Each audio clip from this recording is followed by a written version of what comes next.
You are listening to Veggie Doctor Radio, and this is episode number 128. Welcome to Veggie Doctor Radio. I am your host, Dr. Yami, board-certified pediatrician, certified lifestyle medicine physician, certified health and wellness coach, author, speaker, mother, wife, and human being. I passionately believe in the power of diet, habits, and mindset in sparking and sustaining well-being and joy in our lives. This podcast combines expert interviews and thoughtful monologues to explore plant-based nutrition, lifestyle medicine, parenting, mindset, and other exciting and fun topics. I hope that these episodes inspire you, uplift you, and equip you with the knowledge and tools to live your best life. Are you ready to get started? Let's do it. But what I've discovered is the only thing people really care about when they're not involved in this way of eating normally is, does it taste good? So if we can focus on, this tastes great, this feels great. And if we can just put, those two ideas together and let people know that they probably don't even realize how good they could feel. Welcome, veggie lovers. Welcome back to Veggie Doctor Radio for another fantastic episode. Today I have Timaree Hagenburger, who is a dietitian and she is a professor. She calls herself the nutrition professor, and she is so full of knowledge and wisdom and helpful tips and tidbits. I know you're going to love this episode. But before I tell you more about Timaree, did you know that I have a bunch of freebies available on my website? You can access them all at the same place, doctoryami.com, doctoryami.com/free. There's all kinds of goodies there. How to replace meat, how to replace dairy, eating out, supplements, all kinds of stuff. So please take a moment, check it out. See if there's something that might be helpful. Download one, download them all. Again, that's at doctoryami.com/free. Also, thank you, all of you who've been reaching out, telling me about how much you love my book, A Parent's Guide to Intuitive Eating, How to Raise Kids Who Love to Eat Healthy. I recently reread my book as I was looking for some good quotes so that we can make some graphics. And guys, it's a really good book. There's a lot of great stuff in there. I know it sounds weird because I wrote the book, but sometimes you kind of forget what you wrote. Like, I know generally what's in there. And then I go back and I reread it and I'm like, my intention when I wrote this book was to comfort parents, to ease anxiety, to decrease stress, and to help them feel empowered. To remind them that they're doing a great job, that they can do this, and that there's an easier way to approach it than what they've been doing it. And I know that I was able to accomplish that goal. So I'd love to know what you think. If you read my book, reach out, let me know how it's impacted you, what it's taught you, what things you've changed in how you feed your children, how you feed your family, how you feed yourself. A Parent's Guide to Intuitive Eating, How to Raise Kids Who Love to Eat Healthy, available on all major online booksellers, Amazon, Barnes & Noble, all of those. It is in paperback, in ebook, and audiobook, which I narrated myself. So please take a moment and check it out. Just a reminder that the information on this podcast is for informational and educational purposes only. It is not meant to replace careful evaluation and treatment by a healthcare professional. So if you have concerns about you or your child's eating, nutrition, or growth, please consult their doctor. Timaree Hagenburger is a registered dietitian with a master's degree in public health. She is a full-time nutrition professor at Cazorla-Lancaster River College and is a professional speaker working in corporate wellness and at local events, while is also certified in exercise physiology through the American College of Sports Medicine. She is thrilled about the plant-based nutrition and sustainable agriculture certificate program at Casumnes River College and her Thrive on Plants Club that has been going strong since 2014. She writes a monthly column for the Lodi News Sentinel, manages her resource-rich website, thenutritionprofessor.com, has regular segments on California Bountiful TV and Studio 40 TV, has contributed to several cookbooks, published her own cookbook, The Foodie Bar Way, One Meal, Lots of Options, Everybody's Happy, available at www.foodiebars.com, is the dietitian for the Plant-Based Nutrition Support Group, and recorded the first season of her podcast, which is called Office Hours with the Nutrition Professor. So Timaree is so energetic, so wise, so positive. You're just going to love her energy. In this episode, we talked about her plant-based journey, what caused her to pursue a plant-based diet after having done it the traditional standard American way for so long, what she means by loving the food that loves you back. We talked about the importance of mindset when we eat, mindset when we cook and prepare food, how to make food prep fun, what she thinks is the most important kitchen tool. And we talk about her kids, their transition. We talk about her book and a lot of the things that she wishes that people knew and the importance of connection. It is really a fantastic episode. I know you're going to love it, and you're going to be able to pull out some really important nuggets that you can apply to your own life. So thank you so much for being with me today and for listening to this interview. And now on to the show.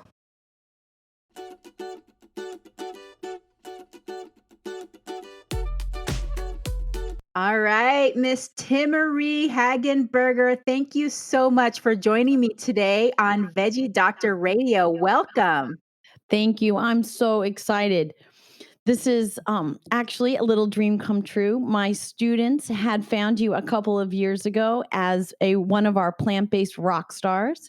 And then I started listening to your podcast and was very, very impressed. So this is fantastic. Well, I'm very flattered, and I've always wanted to be a rock star, so my dream has come true. You Thank are. you You've very reached much. it. Well, let's go ahead and get started with your plant-based journey. Tell me all about it. So I have grown up in the kitchen.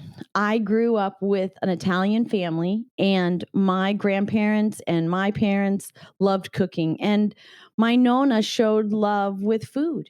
I mean, that's what she did. That's where she showed her love and pride. And we just didn't realize, though, that the food that we were serving each other was not food that loved us back. And we had all the run of the mill, high blood pressure, little overweight, high cholesterol, but nothing that was strikingly, plagued. But then we realized that all those little things that we were told were genetic were actually the result of lifestyle choices. So my dad was following in my grandmother's footsteps with the high cholesterol and the high blood pressure. And the doctors basically just told him, look at your mom. I mean, she's a little tiny, 4'10". She's not overweight, but her cholesterol's well over 300. Her blood pressure is, through the roof. So just get used to taking medication. And my mom was a dietitian. So I grew up with that kind of awareness of let's bake food instead of fry, let's use a lot of fruits and vegetables, but it wasn't the full complement that I understand now. So when I moved into dietetics, which was something that I started, my interest obviously was long lived. I was the one little kid in the continuing education sessions with my mom that was taking notes, always trying to learn. And whenever I did a presentation in school, it was always about nutrition or health, but I didn't really think of it as a career until I was thinking about going into being a physician, interestingly enough. And I thought about it and I said, I want a family and I don't want to be a doctor. Like I felt like being a doctor was your whole life. Like you couldn't do anything else. I said, I want to have, a career where I can have a family. And it's so funny because now as a dietitian and nutrition professor, I am the nutrition professor. When we were looking at, what should the name be? My husband said, that's what you do everywhere you go. Whether you're on the soccer field, whether you're at the grocery store, whether you're at school, you live it. And I thought, oh my gosh, it's come all the way around. I'm not a physician, but I am what I do, but in such a way that I can impact not only my own family, but everybody else. So that is on the way to this plant-based journey. So I've always been nutrition focused. But again, I hadn't even understood the benefits of plant-based. I don't even know that I grew up in Northern California. I don't think I knew a vegetarian. I mean, it wasn't even part of my wheelhouse. And then in 2011, I went to a class at a local church that was a plant-based class. And the person was in it because she was vegan for the animals. And she had actually said, I don't even like vegetables, but I love animals so much that I don't eat them. And I thought, well, I love vegetables, but I didn't understand this whole, other piece. So I started doing more reading, and this is in early 2011. And you transitioned as well, I read in your book in 2011. But once I lifted the veil, I thought, oh my gosh, I went through undergrad in nutrition, master's in public health. No, this never came across my path. And once I figured this out, I thought, oh my gosh, this is the missing step. This is why I didn't go into private practice when I was earlier in my career as a dietitian, because I didn't feel like I could really help people. Because I don't know how you have felt, but with me, when I was working with patients in the hospital and in clinics, you'd work so hard and they'd make one step forward and then three steps back. I was thinking, I'm teaching these diabetic patients how to carb count, but nobody's getting any healthier. And so when I found the plant-based whole food, I thought, oh my gosh, where has this been all my life? And I felt like I could really make an impact in people's lives. In that movie, Eating You Alive, there's a scene in the very end of an emergency room physician, and she says, for 20 years, I have been doing this, and now I can finally look in my patient's eyes and say, I can heal you. And that makes me cry every time I think about it, because that's how I feel like it's all been right here in front of us. We just haven't taken the opportunity. So once I made that transition in 2011, I have not looked back. And I had a really interesting conversation, with my husband that summer, saying, I don't know how I'm going to teach my classes in the fall now, because I can't teach what I used to teach. I've always been behind my recommendations. So I would always say, lean meats, and we had switched to ground turkey, of course, and even grew up with that non-fat milk. I grew up with that cow milk. And I said, I can't go back and say that. I mean, there's just no way. I can't do it. I have to give them all the information. So he said, no, I mean, you have to do what you have to do. So thankfully, my faculty at school support us in what we're doing. But it has monumentally changed everything about my whole life. It really has. Wow, that's incredible. And yeah, I agree. It's one of those things that's so simple, yet so radical at the same time, And I agree that earlier in my career too, you get to the point where you kind of feel hopeless and you're like, I know that I tell people something and they're not going to be able to follow this or not going to be able to do this. And what's the answer?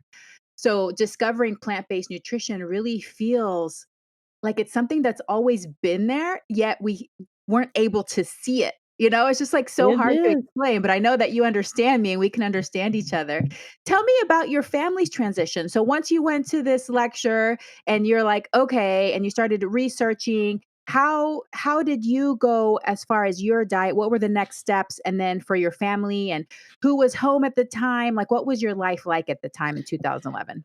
So at that point, my kids were 5 and 8. So that was an interesting time because they definitely had their favorites. They were not tiny, tiny.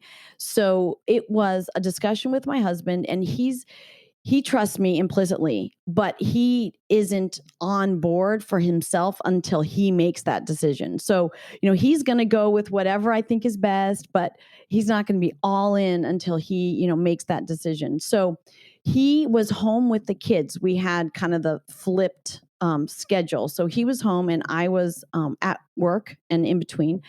And so, at that point, what they loved more than anything was cheese. I mean, the little tagline of never enough cheese, right? That was it for them. And so I figured out, I knew how to cook. I loved cooking. I mean, that was something that I always did. So I thought, I just have to make this tasty. I can't advertise this is healthy, because they're not going to buy it. I'm the dietitian. I'll eat whatever it takes to be healthy, but they're not going to. So that's when I really dug into how can I take something that they love and make it a healthier version, and try to really infuse those ingredients that I want them to enjoy. And I knew that I needed to involve them. And my son was 8, so he was more of a challenge, than the 5-year-old. And so the 8-year-old, I involved him in the kitchen. He is my spice guy. Even from younger, ages, he would always like things spicy or, very flavorful. So I, of course, have lots of different spices, and I love having all the options. And so I would say, this is missing something. What is it missing? And I'd have him taste it. And then he said, let me see. And he'd open up the spice cabinet and put all kinds of things in there. And it was so cute because often it wouldn't come out that great, right? Like if you're, objectively looking at this, but he would taste it. Oh yeah, this is good. And then I'd say, well, would you like more? No, because he didn't like it. But it was that idea that I was giving him confidence, like building up his confidence to be able to play with those different ideas and just the idea of choice. And that piece turned into what in 2015 became my book, because the idea of giving people choices changes everything. But then, from a dietitian's perspective and a nutrition professor and a mom that wants their kids as healthy as possible, what can I do to influence positively the choices? So that's where, when I put out all the options, then I can relax because I have said, okay, these are the best options that we have available. Then they can choose and have that autonomy. So that was a big piece of it. We really did this idea of the foodie bar way, which is, what turned into my book, but where it's one meal, lots of options, and everyone's happy. And it was kind of crazy because there was a little foreshadowing. We've been married for 20 years, and well before we obviously went plant-based, but at our wedding, I did not want that standard cold chicken breast dry on the plate for, my family. And so I said, I want a pasta bar. I want people to be able to choose the pasta, choose the sauce, and choose all the mix-ins. Almost like, do you remember the old Marie Callender buffets, the omelet buffets, where you would choose what you wanted in them? And so that's what we did for our wedding. And so people could step up and say, well, I want artichokes and onions and olives, and then I want penne pasta and pesto. And voila, they would put it together. And I thought, everybody said this was the best food they'd ever had at a wedding. And that concept then reappeared later in our life when we went plant-based, because then all of a sudden we could open up the options. And if my daughter didn't feel like eating olives that day, not a problem. We didn't make a big pot that everybody had to pick out the olives or what have you. We just gave everybody choices. So the cheese was one of the big changes. And so I came up with a cheesy sauce that I make, and it has the bell peppers and nutritional yeast and all those things in it. And still, we have 2 containers of it right in the fridge, and thinking, what do they love to eat? Pasta. How can I make a pesto without oil? And, just those types of things. Pizza. How can we do pizza? And so a friend of mine, when I was trying to figure out what can I put in this cookbook? Because I have a student and that actually started this whole thing. She's so cute. She said, "You have to write the book." She's from Puerto Rico. And I said, "What are you talking about?" She said, "Okay, I go to your website, I print out all the recipes, I make all this food, I invite my friends over and they say, 'Can I have the recipes?' So I give them. Then I print all the recipes again, have more friends over, and they take the recipes. I've done this 3 times. Enough. Can you just write the book?" And so I said, "Okay, I will write this book." And so when we were talking about it, my friend that I exercise with said, I want to see what you do every day. She said, "I'm really impressed that you guys made this change and you have not slipped back. So what are you doing every day? I don't want to hear on Thanksgiving. I don't want to hear the special day. I want it like day in and day out. How are you making this work?" Because I know too many people that go on these little diet jags and then fall right back and then go, searching for something else. And so that's why I put the recipes together in the book that I did, because that's what I live with. I mean, it sits on my counter and it gets used every single week because it's just what we thrive on. So the kids started to realize we were making these choices, and a pivotal moment, actually, there was 2 pivotal moments in my family's transition. One was we were at a party, like a birthday party or something, and this was early in the transition. And my husband and I really wanted to get this down. I wanted to get it down very comfortably before I started to ask anyone else in my family to make choices that were different. And so we were at a party and I was done with all the animal products, but they had some cupcakes. And so my daughter said, "Daddy, do you want a cupcake?" to my husband. And he said, "No, I can't have one of those." And she was 5 and she looked at him and she said, "No, Daddy, you choose not to have one." And so he was like, oh, yeah, I guess so." And so that idea of choice really, came back to, their consciousness.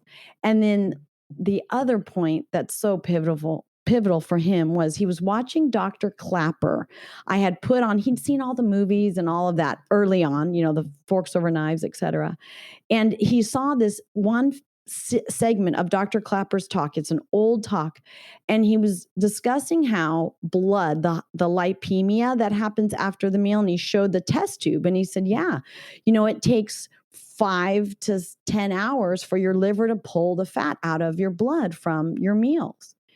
And he looked at me and he said, "Is that really happening to me?" And they had just been to an In-N-Out, trip the day before. And I said, "Yeah, babe, that's just the liver. I mean, that's just your physiology. It's not personal. It's just what happens." And he looked at me and he said, "I'm done." And from that moment, he's never had another animal product. So, it's just different for everybody. If you ask my kids, they feel like they don't need to hurt animals in order to live. I mean, that's something that they identify with even more than the health piece. I think it's hard sometimes with kids to really not feel invincible, unless they have a chronic condition or asthma or something where they can see the marked difference. And my kids and most of my students feel like they're invincible. They can eat anything and it really won't impact them. They don't feel that way. So for them, it was just the environment, making sure that when they open the fridge, there's options, and just that mindset always of I'm always sharing information with them. Maybe sometimes, they're like, "Mom, what else are you learning?" But it's something that I find so much joy in. So, and the example, I don't ever say, "Oh, I need to eat vegetables." I get so excited about my food. And they see that, they see how much love I put into what we eat. and how we really can do anything in our lives once we take care of our bodies. I love that story. And one part that I especially love is how you figured out a technique that not only was health promoting, but also supported intuitive eating. So, like you said earlier, doing this foodie bar technique, the foodie bar way, you were able to put the food out, step back, relax, and not worry. You weren't micromanaging your child, being, are you sure you don't want to put broccoli on that? Are you sure you don't want to put some cilantro on that? And so I think that this actually also supports children because it does give them that ability to express their independence and learn lessons of what they like, what they don't like, how food makes them feel. And I agree. I think that whenever we talk to kids about like heart disease and, strokes and diabetes, they're like, huh? Like that's not something that is affecting most children, at least they don't know of. But one thing that I have found, because I do teach kids classes, kids nutrition classes, is that they are interested in the concept of health and well-being. I think they do, like whenever you talk to them about like being active and playing and having energy to play, I think kids do identify with that. So that's why I like to kind of change the terminology and the wording that we use a little bit to well-being and just feeling good, because kids know that when they feel good, they can play, and play is like their number one activity that they want to continue doing. Hopefully they think forever, but then we become adults and we forget how to play. And then we just sit in front of our computers all day long. But that's another conversation No, altogether. but it's interesting. It makes me think about my college students. So it used to be that the health issues in their family were experienced by their grandparents. I mean, that was because I've been dietitian for 20 years and teaching at the college level that long, and that's what they worried about. So now it's their parents. No question. I mean, they're coming to me saying, we were in the emergency room last night, with a hypertensive episode, but my mom's really old. She's 41.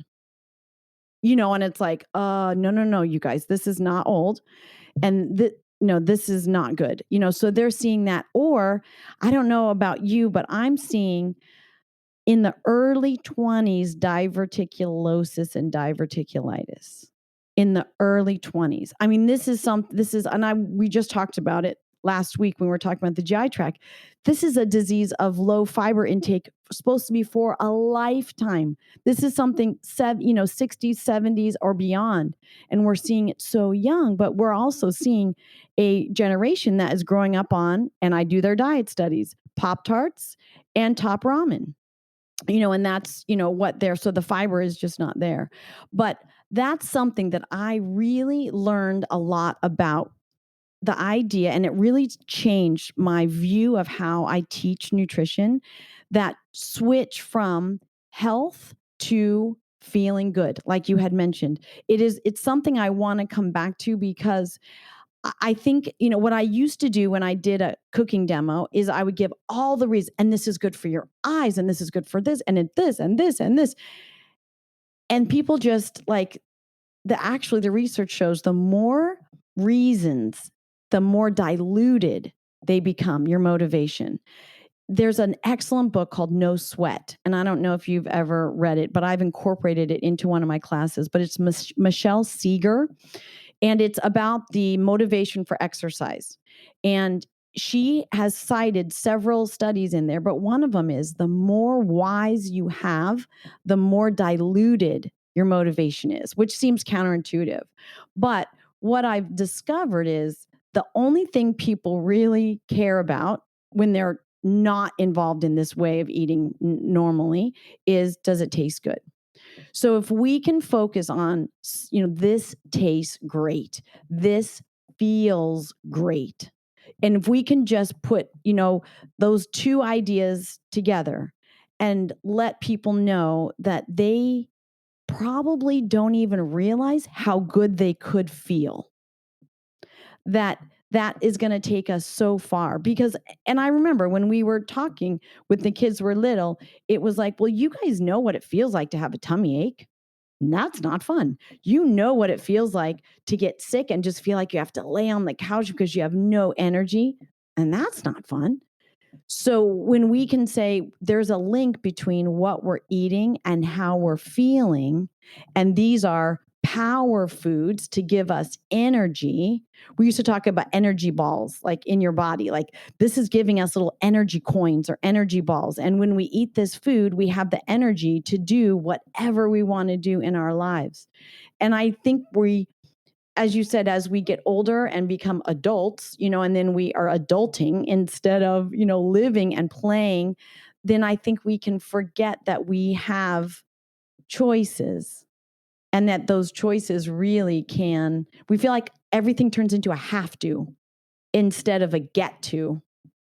But we get to make choices that can positively impact not only how we feel physically, but I talk to my students about mental.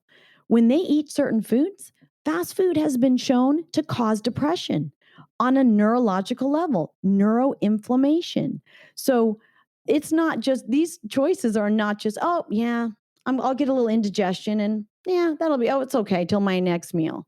No, these monumentally impact how you're going to face your day and what you're going to do, no matter what age you are. And we can all identify with feeling great and not feeling great. Yeah, absolutely. No, I love that message and I love all those points. And the word that comes to mind is empowerment, because I think that there's not enough people, especially adults. I think for kids, it might be a little simpler. They may be able to make those connections actually faster than we do, because I think when we become adults, life is just so complicated and there's so many factors. And I think we want to believe sometimes that our food doesn't impact us as much as it does.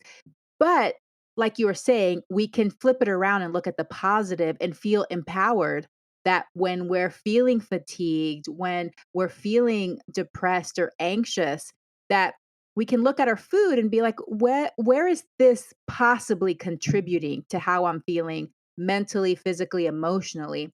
In your book, you talk about loving the food that loves you back. So can you elaborate a little bit more on that?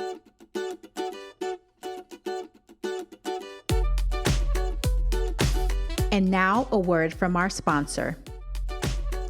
Thank you so much to Forager Project for generously sponsoring this episode of Veggie Doctor Radio. California crafted since 2013, Forager Project is an organic, plant-based, family-owned and operated food company creating innovative, delicious-tasting products sourced from nature's finest ingredients: nuts, seeds, ancient grains, fruits, and vegetables. Forager Project has its own unique purpose-built creamery, the only 100% organic, plant-based facility of its kind. Their family of foods include totally organic and 100% vegan yogurts, nut milks, sour cream, kefirs, shakes, and butter. But what's even cooler is that Forager Project is committed to help cultivate democracy. So, during this past month, the Forager Project has shifted the packaging on its yogurts, kefirs, and milks to encourage consumers nationwide to get involved and vote this November in their vote campaign. Forager Project is passionate about creating healthy, organic, plant-based food, but they are equally passionate about nurturing a healthy democracy. They believe that voting is the most essential ingredient needed to do this. They want you to get out there and vote and participate in our democracy. If you want more information, more voting resources, check out foragerproject.com/vote or check them out on socials at Forager Project. Cultivate democracy. Vote.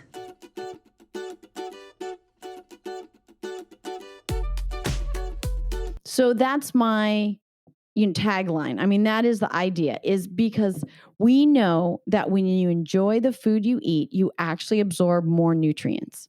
So there have been studies, long time ago studies, where there was actually one that I always talk about in class about Thai women and Swedish women. And they gave them a spicy kind of curry with rice and vegetable meal, both of them. And the Thai women loved it. It's their food. They enjoyed every bite. And the Swedish women ate it because it was the research study, but they did not, they thought it was spicy, that just it didn't agree with them. And they looked and saw that iron absorption was significantly different between the two groups. And then they took it a step further and they took their favorite meals and they put them in the blender. So for anybody who's ever watched that crazy show Fear Factor where they make you eat just nasty things, that's kind of what happened. Is they asked the Thai women, they put that same meal in a blender and had them eat it as a paste. And then the Swedish women, they said a hamburger, green beans, and some mashed potatoes, put that in the blender and then made them eat it as a paste. And they found iron absorption fell by 70% compared to eating it in its normal version. And we know that iron is basically indestructible. The blender did nothing to it. So what it is your body responding to that situation with less enzymes to help break down those foods to facilitate absorption. And that idea is so key because if you can enlighten yourself, and there are so many resources now about the foods that are really health promoting. I spend a lot of time speaking about the G bombs, Dr. Furman, and I know you referred to him in your book as well.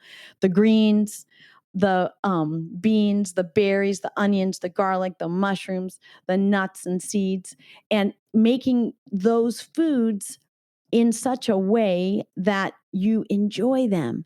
And that's one thing that I always love to talk about with my students, because whenever we start talking about a vegetable, someone in class goes, ew, gross. Now, this is college, mind you, but still, all right, I hear snickers. And whenever I do, I say, oh, one moment. Let's take this opportunity. Whenever you hear about a food that you want to have kind of a negative reaction to, I want you to say, that sounds interesting. I don't believe I've had that prepared in a way I've enjoyed it yet. And they all laugh. And I go, no, let's practice again. And we say it all together again. I said, because there are some amazing foods out there that you had no idea that you loved because you didn't give them a chance. So if you have someone like cauliflower is a great example. Cauliflower is all the rage now, right? So everybody's ricing it. We're using it in place of potatoes. We're all in pizza crust. It's all over the place. But there are many people who grew up with overcooked, mushy, nasty cauliflower, right? And so I will mention that vegetable sometimes, and people, oh. And I'll say, have you ever had it roasted? Roasted. I didn't even know you could roast cauliflower. Oh, yeah. See, hold your judgment, because the way you prepare a vegetable or anything can dramatically impact your experience with it. If you overcook asparagus until it's stringy and nasty, no, do not serve it to anyone. Make creamy asparagus soup, okay? Please blend it. Do not torture anybody with overcooked, nasty vegetables, okay? Don't do that. But I think that's something that people just don't realize. They think they made a decision about something and that's it. And they just feel like that's I don't like that. I don't like that. And I have another. And that applies to kids as well. I mean, this is the same concept in kids, is that I think parents give up way too soon. A child may have tasted something prepared one way once, and the parent will tell me, "Yeah, they don't like it." Well, how many times have you tasted it? "Oh, just once." That's not enough to acquire a taste for something. But whenever you're talking about a food that you didn't used to like because it was prepared a certain way, the first thing I think about is Brussels sprouts. Because Yes. I remember as a kid having like the boiled, overcooked Brussels sprouts, and it just tasted horrible. But now, sometimes when I eat Brussels sprouts, I almost think I'm cheating, or it's some kind of a simple food because I make it in the air fryer and put some good vinegar in there and, sometimes even just like a little bit of touch of maple syrup and get it nice and crispy, and it's like candy. It is amazing. It's so good, but it's like such a far cry from when I was a kid and have the boiled Brussels sprouts, which I think a lot of kids in my generation had. So now they're just like, I'm never going to taste Brussels sprouts again, you know? Oh, it's crazy. That I my mom actually, I made Brussels sprouts. I was making them and my mom said, "Oh, honey, I can't do it." And I said, "What do you mean?" She said, "Your grandma just used to make me eat these. I that's why we never had them when you were growing up because I can't even get myself." I said, "Ma, trust me. Let me have you taste these." And she tasted them and she's like, I've been missing out on this for all those years. Oh my goodness. So, and if you love Brussels, you have to find, I have a specific recipe that I did on California Bountiful TV on my website. And the Brussels are with citrus and pomegranate molasses and pistachios. They are dessert. I mean, they're not a dessert, obviously, but they are so good that I save them until no one else, like I've eaten everything else and I just savor, like, don't talk to me. These are my Brussels. And it's so crazy. But I never would have imagined that that would be, one of those foods that people like, oh no, not Brussels sprouts. It's like, oh, they're a delight, but it's completely based on how we prepare them and what you're expecting. When I say vegetables in my class, my students, many of them cringe, like, oh, because they think of their specific experience with canned spinach or, just not even what it could be. But when I think of vegetables, I think, oh my gosh, these are just fantastic. So when you're expecting something, your brain prepares you for that. So I think we do need to just bring the curiosity back in and to think, how could we enjoy these foods? What could we do instead of, I don't like this? And with the kids, I think one of the mistakes, I'd read this in a book and it really changed my view, that what do we think about the idea of just take one bite and if you don't like it, you don't need to eat it. I think that's a natural thing that we learn, and I think it's wrong because then the only option for the kid is, I don't like it, so I don't have to eat it. What if they don't feel like eating? What if they're not hungry? What if their stomach hurts? What if it has nothing to do with the food? When we do it that way, when we say you must have this, or let me know if you hate it, then I won't serve it to you anymore. But I think instead, if we say, try this and describe what it feels like, what it tastes like, and help them with the vocabulary. So is it mushy? Is it peppery? Does it make your tongue tickle? What is it too hard? Describe this, because then we can work with it. I have a lot of students who are texture sensitive, so they may enjoy carrots raw, but cooked, they're really put off by it. So, but if they just say, "Oh, I hate carrots," then that doesn't help them.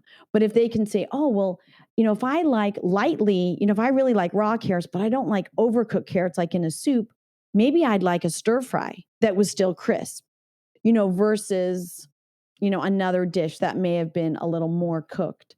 So I think the more we can discover how we really respond to those foods and what we like and what we are kind of put off by, then we can manipulate, how we prepare things. If you like a lot of fresh fruits, then you don't ever have to have a smoothie. You don't ever have to have applesauce, a cooked apple. You can live with, fresh. But if I just think it's important for us to be open and not just, like you had said, I don't like this. That's it. I'm writing that off. This is a vegetable I don't like. My kids would often say, "Okay, mom, what number are we on? I know you said it takes 13 times. What number are we on?" So it's so cute because it takes exposure.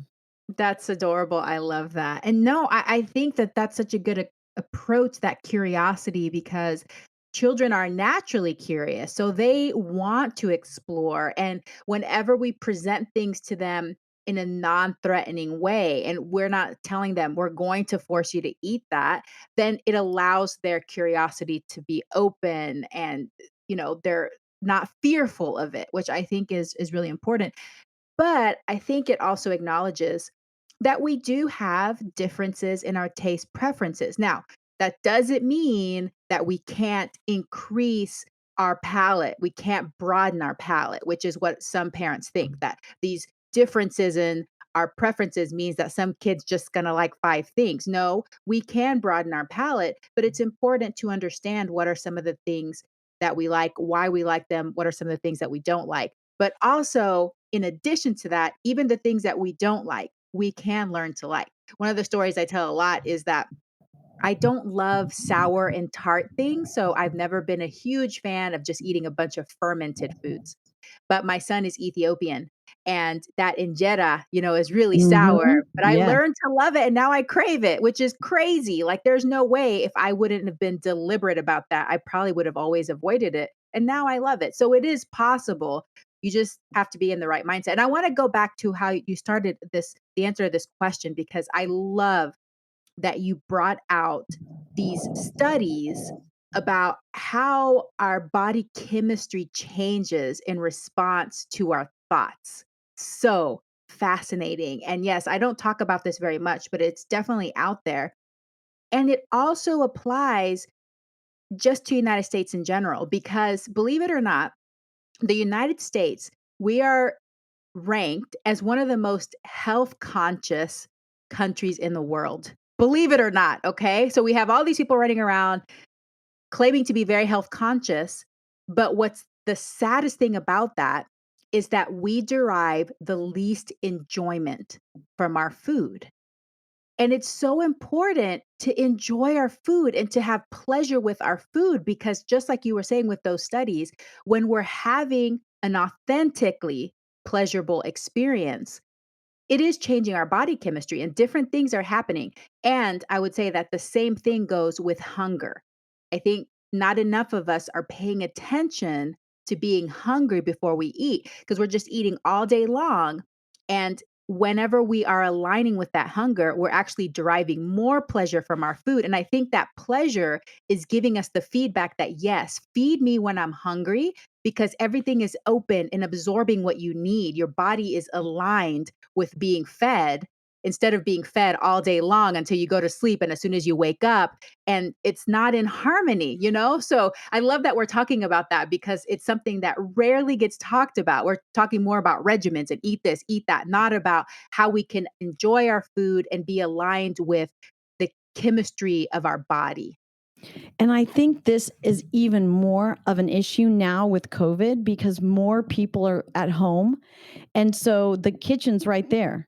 So they can literally go in every 5 minutes and grab something, whether they're hungry or not. When you're at work, you have to find a vending machine, or, I mean, there's usually a little bit more steps involved.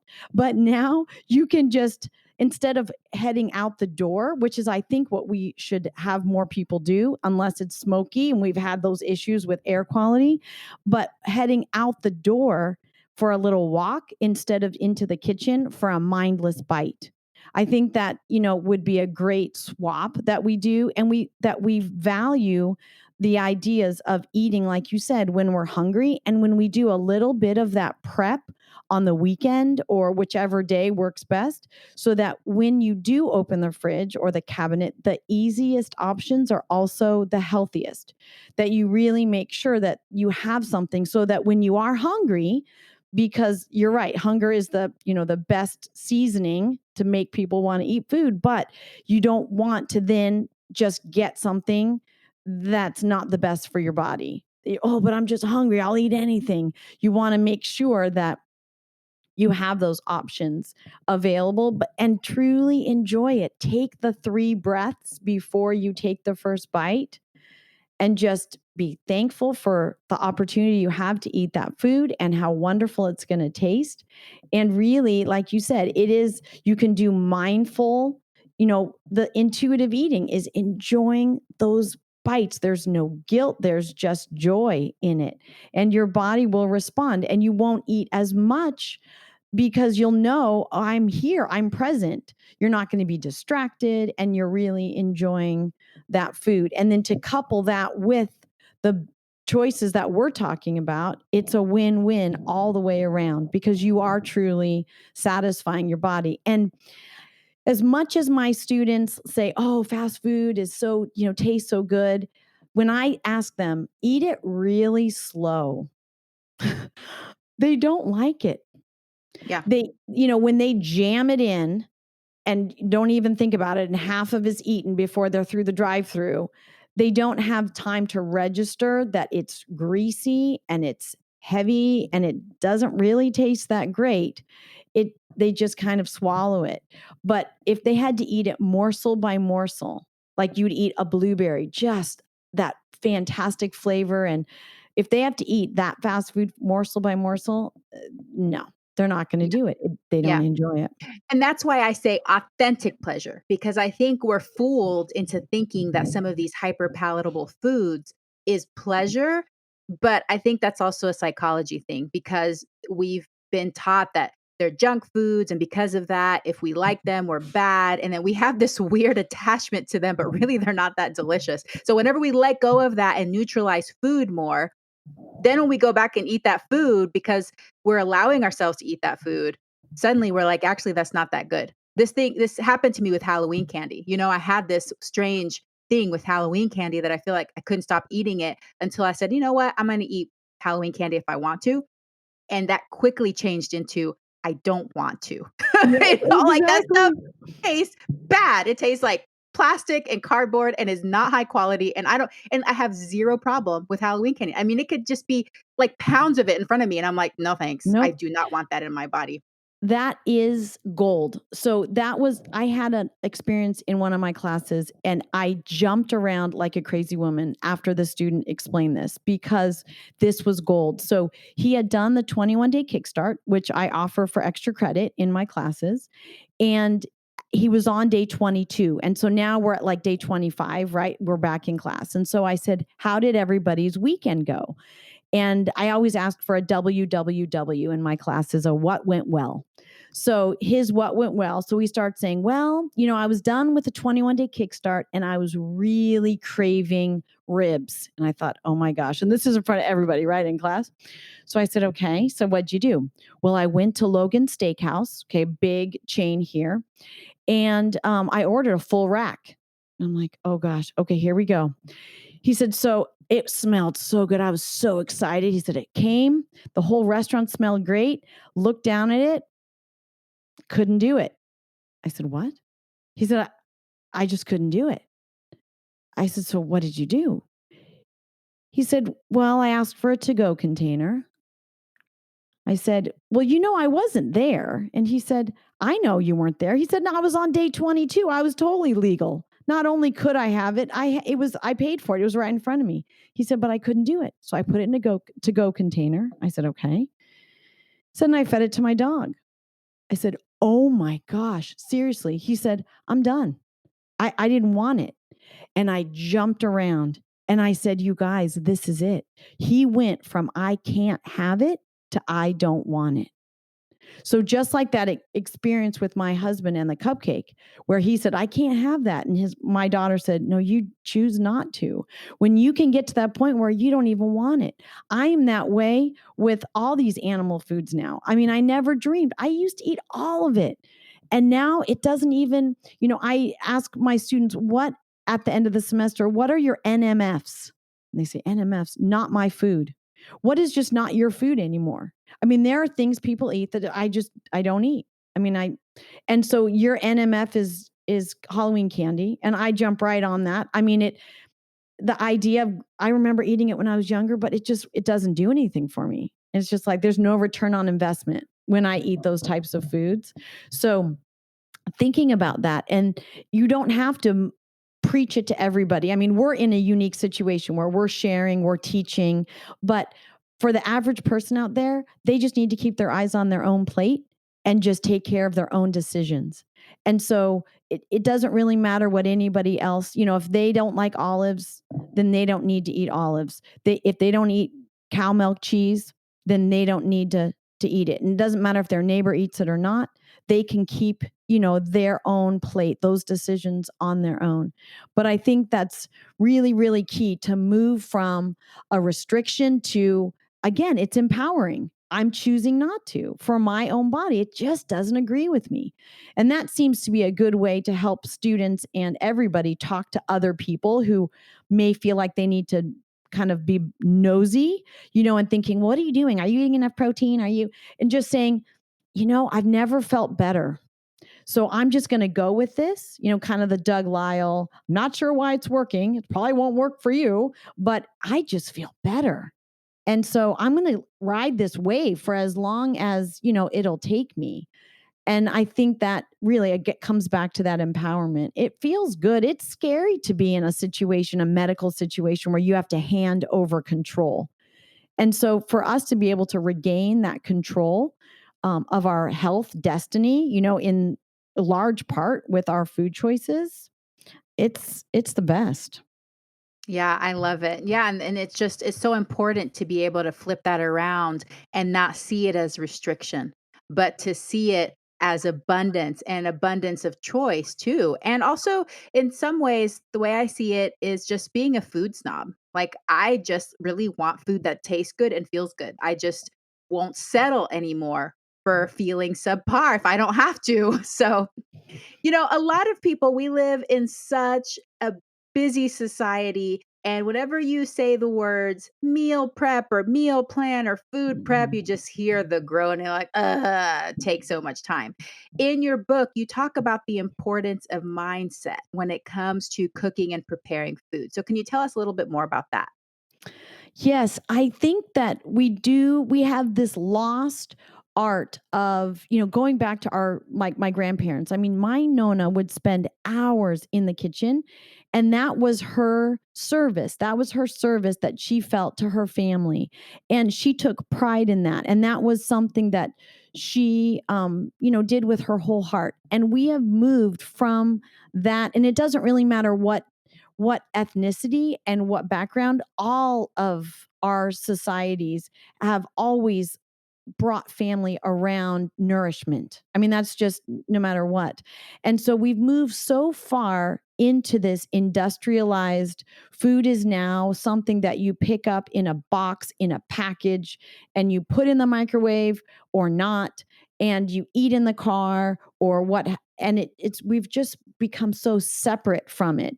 And so for us to be able to come back to that idea that it doesn't need to be complicated, when this COVID started and people started freaking out, they go to the grocery store and all of a sudden the shelves were sparse, and thinking, oh my gosh. And then people started thinking, maybe we should grow some more of our own food. How difficult is it? And it's been a 7-year project in our front yard. Everything's edible now.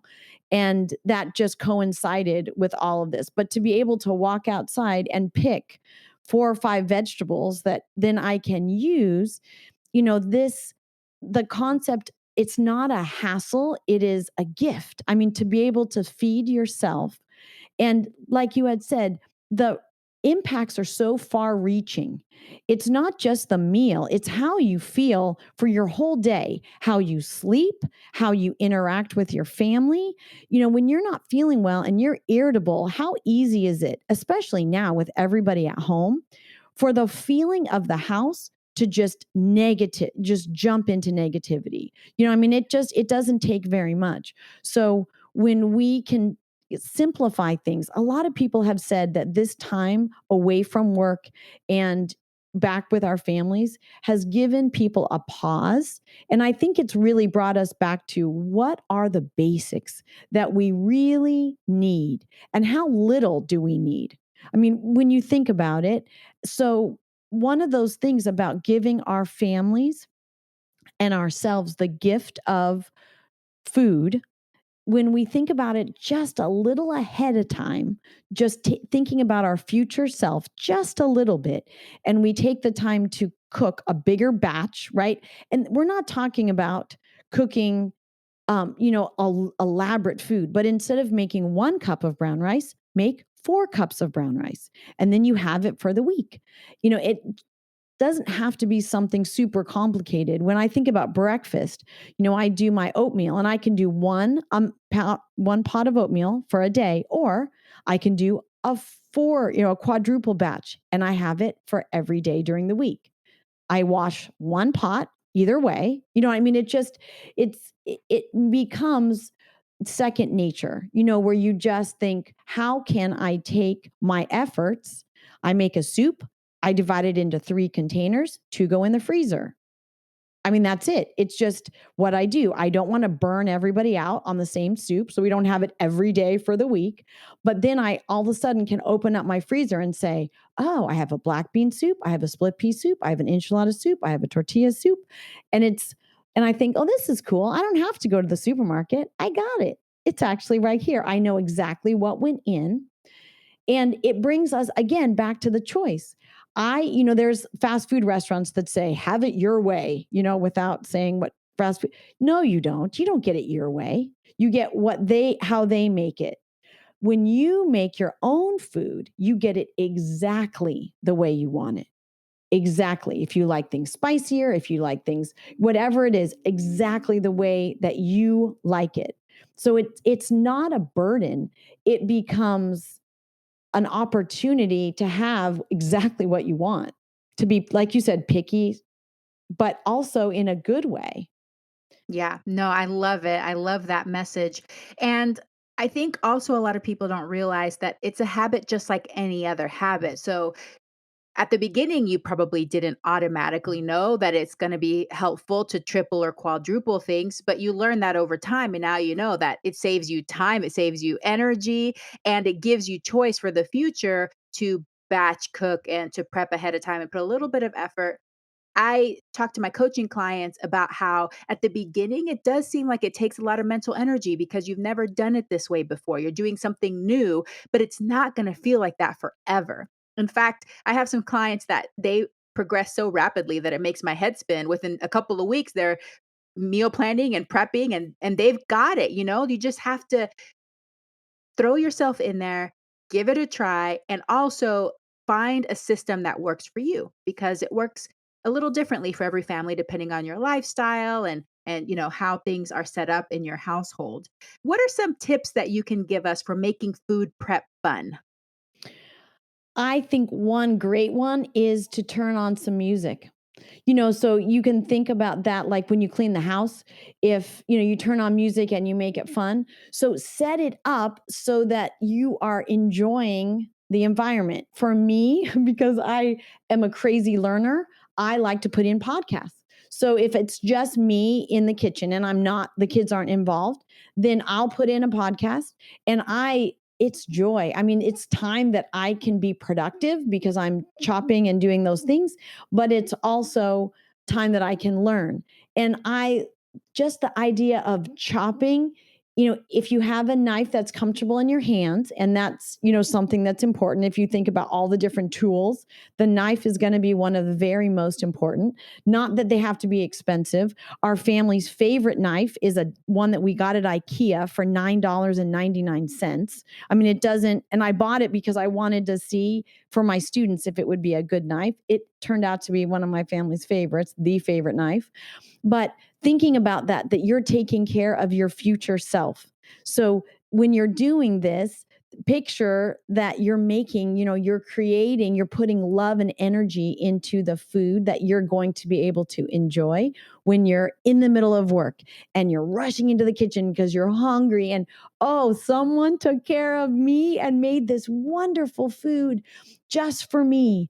So I think that is one of the benefits. Another is just the fact that we know where our food has been. I mean, when you are getting something in a package, you're not sure exactly what happened between, the when it was grown and how it arrived to you. But when we have our hands, when we just see this is a, a big bunch of organic carrots, and now we made something with it, we made a dip or what have you. It's like, okay, I was, materially involved in that process. So it, again, when we go out, we rarely go out to dinner for any meals. I go out very infrequently, and even before all of this with the virus stuff. But my kids say, "Oh yeah, I know what you're going to say, Mom. You could have made it at home for cheaper. You would have liked the taste better, and you would have felt better afterwards." And it's that idea where if we can actually give ourselves these foods as a gift, then the meal prepping is more of just, it's almost like the warm up. It, I don't see it as, I see it, my kitchen is my happy place. And so when I go in there, I just feel like this is playing. This is just fun. And does it really matter exactly how you cut everything? No, just play, just enjoy feeling the food. Yeah, and experimenting. Be open to experimentation and trying new things. I think so many people are just afraid to mess stuff up. And that's why I love your approach because it leaves it open to experimentation and there's no wrong. I think sometimes people feel like a recipe that they follow has to be like black and white, like they either follow it perfectly or they don't do it at all. But your approach makes it more open so that people can kind of play around with experimentation. So I definitely love the Exactly. idea of the music and the podcast. I'm into that. But I would also say get comfy because Mhm. I like coming home, make sure I put on some comfy shoes, feel like I'm relaxed, I'm ready to get in the kitchen. And then the other thing that's really helped me is to enlist help. So I love cooking, but there's 2 problems with it. I'm a messy cook. I use, like, every single appliance, utensil, everything, and I hate doing the dishes. So now I have my kids trained. They do the dishes every night. My husband sometimes helps. But I can be relaxed, I can enjoy, and I know that I'm not going to be cooking this meal, eating, and then having to go back and wash everything. I enlisted help. So don't be afraid to enlist your help from your kids and your family members because that's going to make it a lot more pleasurable when you know that you have help your way. Definitely. And in the book, I specifically have a little paragraph that says, to grandparents and parents, this foodie bar way is an opportunity to build autonomy with the kids and independence and teamwork. Because depending on their age, they can work on a certain item together or on their own. And then everybody brings what they've done together and sets out the big foodie bar. And so that concept of we're all contributing and we're playing our own part in this is important. And my kids are now 14 and 17, and so they have skills. They know how to get in the kitchen and take care of themselves, and their friends don't. They just don't have those skills. So it's another empowerment. Thank you so much for teaching them that. I really and I tell my kids all the time. In fact, my oldest one, he's 15 and he loves getting in the kitchen and helping me.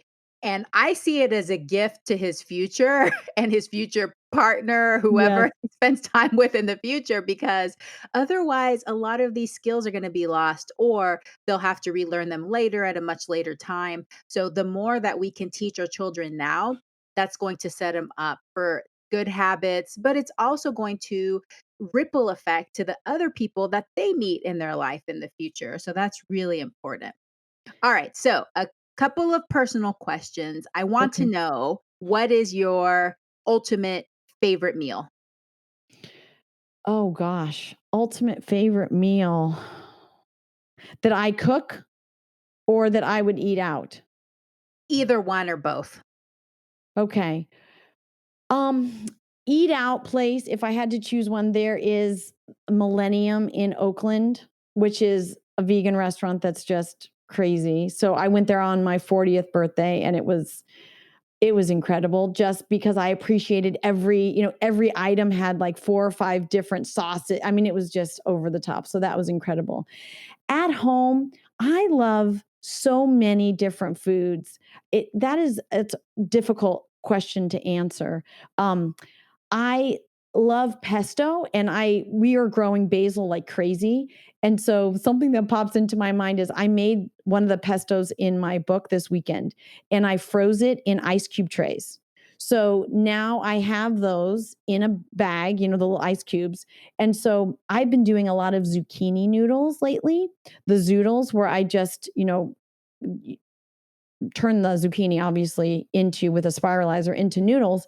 And I found that if you don't cook them, they stay wonderfully crisp, and you just add a sauce to them. So adding a pesto with some roasted cauliflower and some fresh cherry tomatoes from the garden, that's just amazing. Where you're just eating it and you're thinking, "Oh my gosh, this is really, really good."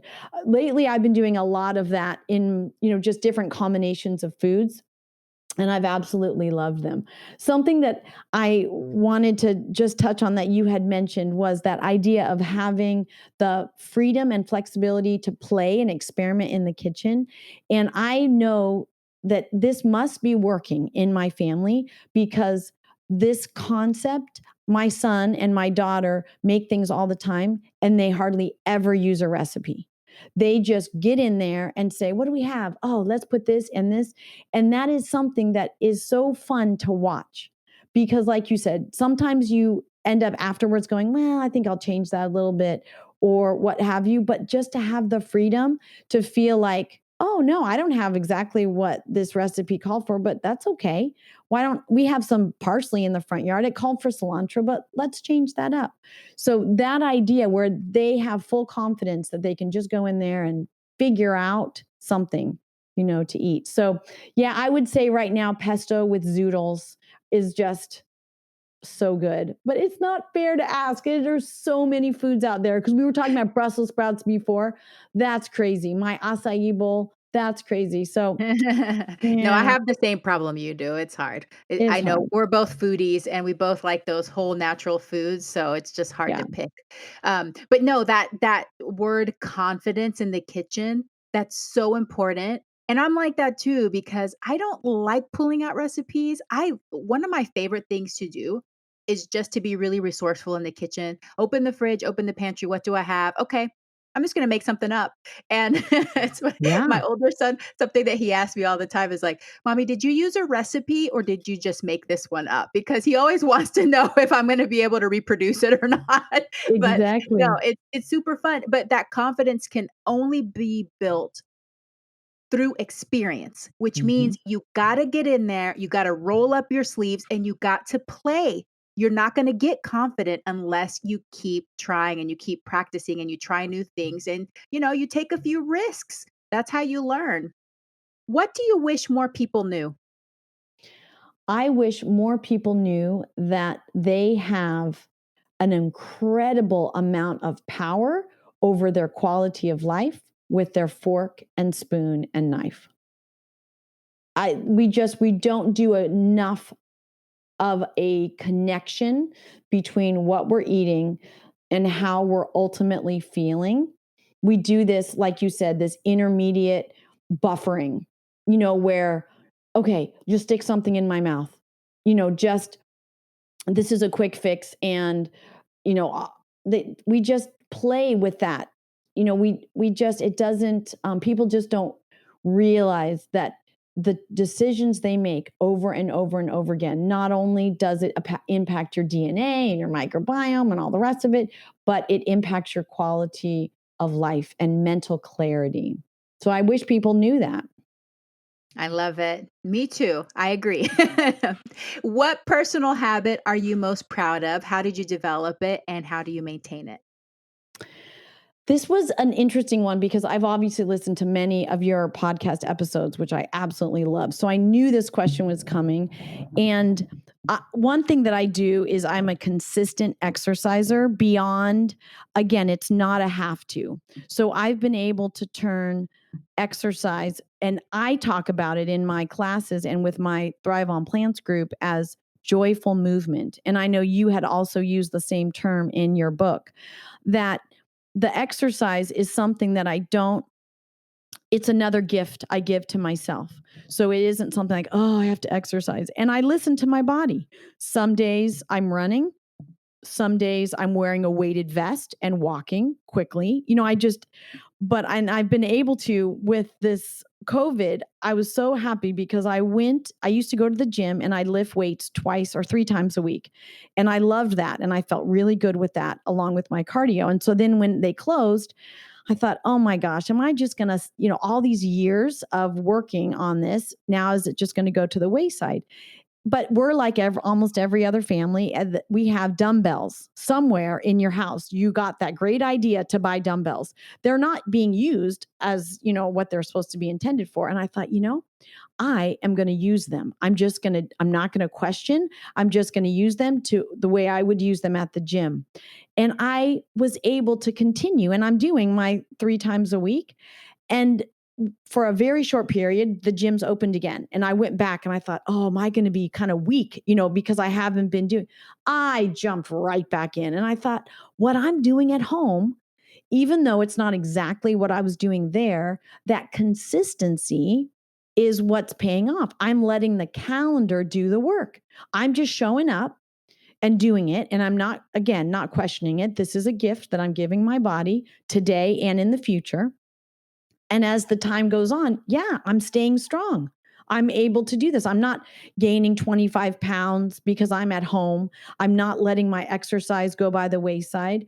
I'm figuring out, I dusted off a Nordic track that we've had for 25 years that my kids are like, Mom, you don't use this. Throw this away. Throw this away. I'm like, no, someday. And of course, when the fires came and I couldn't go outside, I'm like, I'm going to do it. I get on that sucker. I'm like, wow, this is working. And then the other thing that I have to couple this with, and I don't know how much you've been listening or reading about this, but is the breathing. So I have been able to consistently now, during all my cardio, breathe through my nose only. And that is huge. So I've been listening to a lot of podcast interviews and reading books about the power of breathing through your nose. And I never appreciated how amazing this little organ is. We just assume breathing through our mouth is just as good as breathing through your nose, especially if you have a stuffed up nose that it's not even, your nose isn't even helpful, right? But this has made a huge impact on my cardio, and I just feel calm. Like, I think that's part of why I can enjoy my exercise, because I've heard a lot of people say, oh, you like running. So a lot of us don't like running, and they kind of, other like soccer moms kind of get a little, eh. And so I said, no, no, no, I do. I actually love the idea. I don't have to race. I've done 2 marathons and half marathons and all that, but I don't do it for that. I do it for the pure joy of being grateful for my body, being able to do that and go out. And now with this only breathing through my nose, and it slows you down at the beginning for sure. If you're used to breathing through your mouth, but I have such a calm experience as I'm running down the street. I can look around, I can appreciate what's happening, and I'm exercising, but I don't feel that like, oh, this is so hard. And when you're breathing through your mouth, you're not even getting the oxygen transfer. You're getting 20% less oxygen into your lower lungs when you're breathing through your mouth compared to your nose, which seems completely counterintuitive. But I have experienced greatness. And now I'm actually sleeping with my mouth with a little tape on it, which sounds kind of weird, but oh my gosh, I am sleeping better. So and I had to put that in there because that's my newest thing. I'm so excited about it. Wow, that's fascinating and very interesting. And I've been seeing this mouth taping coming up a lot recently. So you're probably the third or fourth person I've heard talking about it, but I haven't really heard people talking about exclusively breathing through their nose during exercise. So I'll have to look more into that and try it out a bit. I definitely, because I love heavy cardio. Like I Yeah. like getting to the point where I know I'm going to get that endorphin rush, you know? So I'm just like killing myself on cardio, but I have to see. I have to listen to you listen to and read more about it and see if it Yes, works for me. I'll send you some Send resources me some because links. yeah, they're fantastic. All right, Timaree, this has been great. So please tell us where we can connect with you and what products and services you offer. So my one hub is the nutritionprofessor.com. And that is where I write articles, put this is 10 years I've been doing that. Doing articles as well as I had my own podcast for a little while. It's on a little hiatus for me. Um, I do lots of TV work, so I have a lot of videos, me shopping at farmers market and then going into the kitchen and then making something with that item. And I have nearly 50 of those on my website. I have some other TV work that I've done, other podcast interviews. And then my book is linked from there and it's foodiebars.com. But when you go to my website, you'll see the book with all the hearts.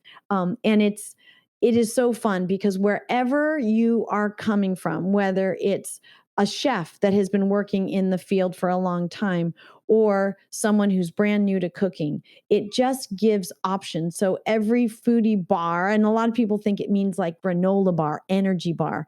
No, it's like taco bar, salad bar, lots of options. And we've talked about that throughout this podcast. But each of those bars, like a pasta bar or a loaded potato bar, would have a basic bar for where to start with. That's super easy. You don't have to worry about cooking skills, time, no money, no time, no experience. You go from the raising or the basic bar, and then raising the bar is starting to play a little bit more, like you said, experimentation. So instead of maybe buying a can of chili beans, you make my seasoned black beans or my garlic mushrooms or something like that to load onto your pasta or your baked potato, and then it gives you a recipe. So a lot of people want to see pictures. And so there's a picture for every recipe. So that is all accessible through foodiebars.com. And the other thing I put on Foodie Bars is in the book, I don't reference any brand names because as soon as you put that out there, then they're not going to carry, you're not going to find them. So on my website, I have a shopping guide. So when you click on the foodiebars.com, there's a little shopping guide link, and then you can type in any ingredient that I use in the book, and then I show you a picture. So if you're out and you say, well, I don't know what, lavash looks like, and you click, you go to that and you can show the person, do you have something like this? An employee at a store. So my students have found that incredibly, and clients have found that incredibly helpful. So those are the places to find me for sure. The nutritionprofessor.com and foodiebars.com. Super cool. Looks like you have lots of resources for people that want to explore, but I highly recommend this book, especially if you have kids. I think this is such a wonderful approach for feeding a family. I have moms that tell me that they're in the kitchen for hours because they're making a separate meal for everybody. There's no need to do that. It's counterproductive. So try this method instead and see how it works for you. All right, Timmerie, last thing that I want from you today is to leave us with a call to action. So, what is one thing that we can do starting today to improve our health? The one thing that I think we need to do is connect with someone who also wants to improve their food choices, because there are so many tips, and like I said, I've listened to many of your podcasts, and there's so many ideas about including more vegetables, including more beans. All of those are fantastic, and I love all of them. And so I really want people to change. They say that we're the average of the 5 people we spend the most time with. So if you start to connect with people who have a common vision of this idea of our food choices matter. So every little food choice does matter. And that if we can upgrade them all by a little bit, then it's going to end up being, a huge benefit. But if we can change our normal so that it is normal, like, so what are you having for a snack? Oh, I found this fantastic recipe for hummus. It was so delicious. And for the first time, I used raw broccoli to dip in there. And I couldn't believe how good it was. I mean, if that's the conversation you're having with a new friend that you've made, through social media or what have you, or in your neighborhood, then that is going to feel different than if you talk to someone that, what'd you have? Oh gosh, I went out and got a pizza. I actually feel like I'm not feeling well right now, but it sounded really good. So I don't know. I think I've got some ice cream in the, freezer. So I don't know. I'm just adding insult to injury. I mean, it just, so to be able to connect, and there's so many meetup groups, there's so many, resources online. I mean, even just going into YouTube and seeing, Chef AJ has now every single day, she's on at least once on, and then just to start, the world will just open up. And when you had mentioned how this is not about restriction, this is about just abundance, that I feel that same way about support. So I feel like you can feel like this is putting you, in a little room by yourself. This is the person who, doesn't eat this or doesn't eat that. But when you actually open it up and start to reach out, you find the whole world opens up. Dr. Philip Wallen, he's not a doctor, is a phenomenal philanthropist. And he talked in one of his speeches to the parliament, he talked about 600 million veg people in the world.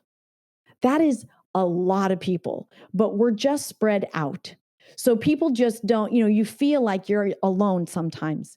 You are so not alone, so not alone. And that someone near you, they're just friends you haven't met yet. And I don't know about you, but every single veg fest that I've ever been to, every single meetup group that I've ever been to that's around plant-based whole food, nothing but nice people. I mean, really, like it's such a different vibe. It's such a giving vibe. So I think the more you connect with people that have this interest, even if you're both plant curious, I mean, that's a great place to start, is just be plant curious. But the more you start to click into this, the more it's like, yeah, this can be my new normal. This can be my new normal. Yes, and I love how you said to normalize health and well-being, normalize healthy food prep, normalize spending a few hours on the weekend making meals for the week. If you hang around with people like that, it's not going to seem so weird. It's not going to seem like you're different than everybody else. That social aspect is so powerful. It's so important. And I agree, people are there because when I started almost 10 years ago, over 9 years ago now, I didn't know anybody. And then I met one vegan, and then I decided to start a group who now has like over 400 members here in Yakima.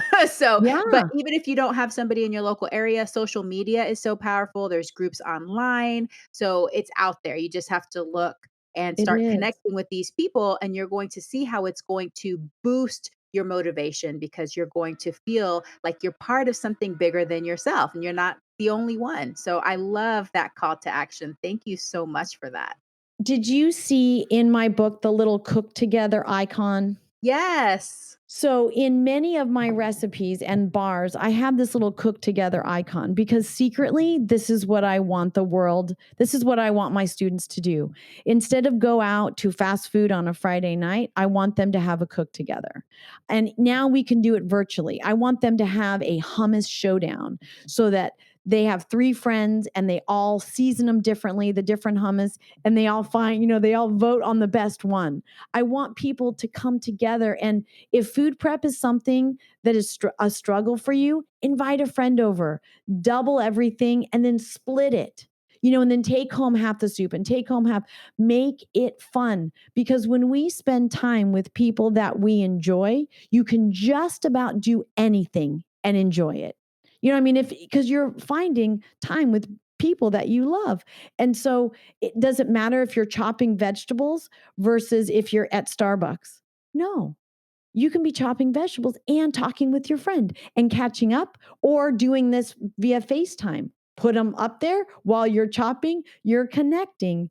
I do that with my sister sometimes. We'll just be in, the earbuds and talking to each other, whether we're walking or chopping, and we're connecting with each other. So I think it's just a different perspective. You can just feel it in your heart and in your voice, how much joy you have in this. And this radiates. What we do in our lives, not only does it impact our family and our own kids, but it impacts everyone around us. Positivity is so contagious. And when we link positivity with what you had said, well-being, and making those choices, then people can finally feel the way that they would never have dreamed of. People don't realize how good they could feel. Wow. Oh my goodness. I love it. Definitely radiate joy, be together, and connection, which is one of the 6 pillars of lifestyle medicine. We know how important that is for living a long, healthy life. So incorporate it into your food prep plan. I do. I make phone calls while I food prep too. With my mom and my mother-in-law, but I like the idea of FaceTiming a friend and maybe food prepping together. So I have a friend, one of my friends who's been on this podcast. She's a nurse practitioner and she is a highly dedicated weekend food prepper. She posts everything on social media that she made for the week. So I'm going to connect with her and see if we could do some food prepping together and see how it goes. There you go. Well, Timaree, this has been so awesome. You have so many wonderful ideas and so much experience and so much wisdom and knowledge to share. So I am so grateful for you for everything that you do. And thank you so much for being on Veggie Doctor Radio today. Thank you. It has been an honor and a pleasure. And I hope that you have a very plantastic day. Absolutely. Hey, veggie lover. I hope that you loved today's episode. Will you take a second and do me a huge favor? Please subscribe to my podcast so that you never miss an episode. You're the reason I'm here, and I want to share it all with you. Thank you for listening and have a plantastic day.